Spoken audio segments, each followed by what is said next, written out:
تجھے بعد میں آنے والے لوگوں کے لیے عبرت کا نشان بنا دوں گا۔ یہ واقعہ آج سے 3500 سال پہلے پیش آیا۔ فرعون کے ڈوب کر مرنے کے بعد سمندر نے اس کی لاش کو اللہ کے حکم سے باہر پھینک دیا، جبکہ باقی لشکر کا کوئی نام و نشان نہ ملا۔ مصریوں میں سے کسی شخص نے ساحل پر پڑی اس لاش کی پہچان کر لی۔ اہل دربار کو بتایا، فرعون کی لاش کو محل پہنچایا گیا۔ درباریوں نے مسالے لگا کر اسے پوری شان و احترام سے تابوت میں رکھ کر محفوظ کر دیا۔ حنوط کرنے کے عمل کے دوران ان سے ایک غلطی ہو گئی تھی۔ فرعون کیونکہ سمندر میں ڈوب کر مرا تھا اور مرنے کے بعد کچھ عرصہ تک پانی میں رہنے کی وجہ سے اس کے جسم پر سمندری نمکیات کی ایک تہہ جمی رہ گئی تھی۔ مصریوں نے اس کی لاش پر نمکیات کی وہ تہہ اسی طرح رہنے دی اور اسے اسی طرح حنوط کر دیا۔ وقت گزرتا رہا، زمین و آسمان نے بہت سے انقلاب دیکھے جن کے گرد کے نیچے سب کچھ چھپ گیا، حتیٰ کہ فرعونوں کی حنوط شدہ لاشیں بھی زمین کی تہوں میں چھپ گئیں۔ ان کے نام صرف کتابوں، ان کی تعمیرات اور لوگوں کے ذہنوں میں رہ گئی۔ اس واقعے کے 2000 سال بعد اس دنیا میں اللہ کے آخری نبی حضرت محمد صلی اللہ علیہ وسلم تشریف لائے۔ ان پر نازل ہونے والی آخری کتاب میں فرعونوں کے قصے بڑی تفصیل کے ساتھ بیان کیے گئے تھے، اور اسی سلسلے میں اس فرعون کا جسم محفوظ کرنے کی بابت آیات بھی نازل ہوئی تھی، جس کی سچائی پر سب اہل ایمان کا پختہ یقین تو تھا، لیکن وہ سوچنے سے قاصر تھے کہ اس خدائی کا دعویٰ کرنے والے کی لاش کہاں محفوظ کی گئی اور کیسے اسے عبرت کا نشان بنایا جائے گا۔ 1871 میں مصر کے ایک شہر الغورنیہ سے تعلق رکھنے والے غریب اور معمولی چور احمد بن عبد الرسول کو فرعونوں کی حنوط شدہ لاشوں کی طرف جانے والے خفیہ راستے تک رسائی مل گئی۔ احمد عبد الرسول نے نوادرات چوری کر کے بیچا کرتا تھا۔ ایک دن وہ دریائے نیل کے کنارے کے قریب تسبیہ کے مقام پر اسی سلسلے میں پھر رہا تھا، جب اسے ایک خفیہ راستے کا پتہ چلا۔ وہاں وہ نوادرات کی چوری کے لیے جگہ کھود رہا تھا کہ اسی دوران اسے کچھ لوگوں نے پکڑ لیا اور پولیس کے حوالے کر دیا۔ وہ جس جگہ کو کھود رہا تھا وہاں سے ملنے والے راستے کی جب مسلسل کھدائی کی گئی، 1891 کو دوسری ممیوں کے ساتھ اسی غرق ہونے والے فرعون کی لاش بھی مل گئی۔ اس کے کفن پر سینے کے مقام پر اس کا نام لکھا ہوا تھا۔ ان ممیوں کو ماہرین قاہرہ لے گئے۔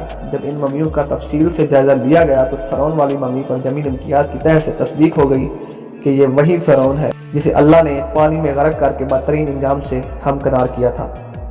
یہ بہت بڑا واقعہ تھا۔ اس کی تصدیق کے لیے دنیا بھر کے ماہرین آثار قدیمہ اور سائنسدان مصر کی طرف امڑ پڑے۔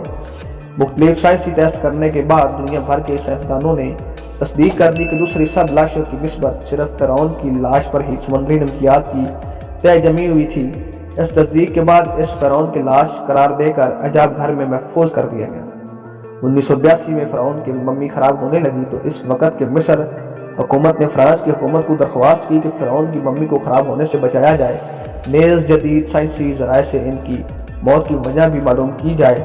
چنانچہ مصری اور فرانسی حکومت نے مل کر ممی کو فرانس لے جانے کا انتظام کیا۔ جب فرعون کی لاش کو فرانس پہنچایا گیا تو ایئرپورٹ پر اس دور کے فرانسی صدر بذات خود حکومت کے اہل عہدیداروں، تمام وزراء اور فوج کے افسران کے ساتھ استقبال کے لیے موجود تھے۔ فرعون کی لاش کا استقبال کسی عظیم زندہ بادشاہ کی طرح کیا گیا۔ فوجی دستوں نے سلامی دی۔ فرعون کی ممی کو ماہر ڈاکٹروں کی ٹیم کے حوالے کیا گیا۔ اس ٹیم کے سربراہی ڈاکٹر مورس بوکائے نے کی تھی۔ مائکروسکوپڈ ٹیسٹوں کے ذریعے ممی کے تمام اعضاء کا باریکی بینی سے جائزہ لیا گیا تو معلوم ہوا کہ اس کی لاش اور جسم میں سمندری ذرائع ابھی تک موجود ہیں اور موت کی وجہ بھی پانی میں ڈوبنے کی وجہ سے ہوئی تھی۔ ایک بادشاہ کی موت پانی میں ڈوبنے کی وجہ سے ہو، یہ ڈاکٹر مورس کے لیے حیرت کی بات تھی۔ اس نے اس ممی کے بارے میں مزید جاننے کی کوشش کی تو اسے معلوم ہوا کہ اس بادشاہ کی موت کے حالات مسلمانوں کے نبی حضرت محمد صلی اللہ علیہ وسلم پر اتری کتاب قرآن پاک میں تفصیل سے درج ہے۔ دوستو، ویڈیو میں مزید آگے بڑھنے سے پہلے اگر ویڈیو انٹرسٹنگ لگ رہی ہے آپ کو تو لائک ضرور کر دیں، ہمارے چینل کو سبسکرائب کر دیں جو حضرات ہمارے چینل پر نئے ہیں، اور بیل آئیکن کو پریس ضرور کریں ہماری آنے والی ہر انفارمیٹیو ویڈیو آپ تک آسانی سے پہنچ سکے۔ اسے علم تھا کہ جہاں سے یہ لاش ملی ہے وہ ایک اسلامی ملک ہے۔ چنانچہ تجسس کے ہاتھوں مجبور ہو کر وہ مصر پہنچا۔ وہ ایک سائنسدان تھا۔ اس نے اس معاملے میں مصر کے ایک ہی سائنسدان سے ملاقات کی۔ اس سائنسدان نے قرآن پاک کھول کر اسے سورۃ یونس کی آیت نمبر 90-92 کا ترجمہ لفظ بہ لفظ سنایا۔ فرعون کا خدائی کا دعویٰ، اس کا پانی میں ڈوب کر مرنا اور پھر پانی سے نکال کر اس کی لاش کا حنوط ہو جانا اور پھر دوبارہ لاش کا ملنا اور پھر اس کی لاش کو جدید سائنسی دور میں دوبارہ محفوظ کیا جانا، سب کا اشارہ ایک جانب تھا اور بہت واضح تھا۔ تجھے بعد میں آنے والے لوگوں کے لیے عبرت کا نشان بنا دوں گا۔ فرعون کی لاش ایسے محفوظ کر کے دنیا کے سامنے لا کر رکھ دی گئی کہ انٹرنیٹ کی ایک کلک پر رسائل و جرائد پر ٹی وی چینلز پر اور جاگو گھر میں اربوں انسانوں کی آنکھوں کے سامنے کر اور یکجی قابل ترس حالت میں موجود ہے۔ عبرت کے لیے، سوچنے کے لیے کہ عبادت کے لائق اور ہمیشہ رہنے والی ذات صرف اللہ کی ہے جو اس کا خالق اور رازق ہے۔ ڈاکٹر مورس نے آیات کا ترجمہ سنا تو اسی وقت پکار اٹھا، قرآن سچا ہے، کلمہ پڑھا اور مسلمان ہو گئے۔ کروڑوں درود و سلام حضرت محمد صلی اللہ علیہ وسلم پر، اہل بیت، امامت المومنین اور تمام صحابہ اکرام رضی اللہ تعالی عنہ پہ۔ Thanks for watching. اللہ حافظ۔